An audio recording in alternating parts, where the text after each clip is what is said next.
உலக மக்களே வணக்கம். தமிழ்நாட்டு முதல்வரே வணக்கம். அண்ணே திருமாவள அண்ணே வணக்கம். சார், ஆணவ கொலைக்கு சட்டம் நிறைவேற்றணும், தண்டனை கொடுக்கணுன்றீங்க. கொலை எல்லாம் ஒன்று தானே சார்? இப்போ இருக்குல்ல சார், கொலை செஞ்சா தண்டனை கொடுக்கறதுக்கு நீதிபதி இருக்கார்ல, சொல்லுங்க. அப்போ ஒரு கொலைக்கு தனித்தனி சட்டம் வெளியேற்றினா அப்போ அதில் ஜாதி இருக்குல்ல. கொலை நடந்தால் தண்டனை சட்டம் தான் இருக்குல்ல.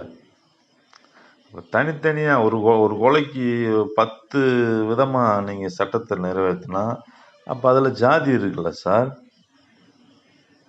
இதான பிரச்சனை.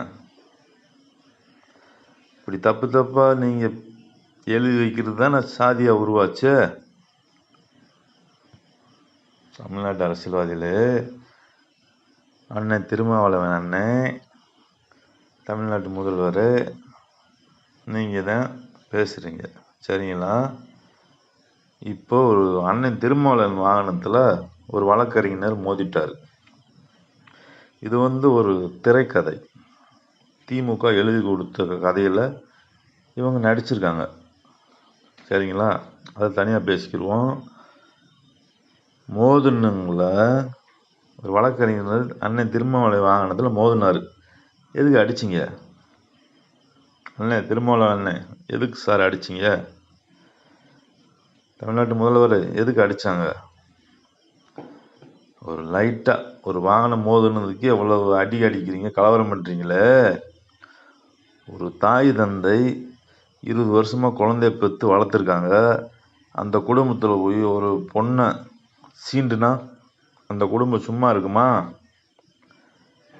அரசுக்கு, தமிழ்நாடு அரசு, இந்தியா அரசுக்கு அறிவு இருக்கான்னு கேட்குறேன். ஒரு வாகனத்தை இடித்தா கொலை நடக்கிறது வரைக்கும் போகிறாங்க. ஒரு பொண்ணை ஒரு குடும்பத்தில் போய் சீண்டுனா அவள் எவ்வளோ கஷ்டப்பட்டு அந்த குடும்பத்தில் அந்த பொண்ணை வளர்த்துருப்பேன். அதை போய் தொல்லை கொடுத்தா அவங்க அடிப்பாங்களா, அடிக்க மாட்டாங்களா? கொல்லுவாங்களா, கொல்ல மாட்டாங்களா?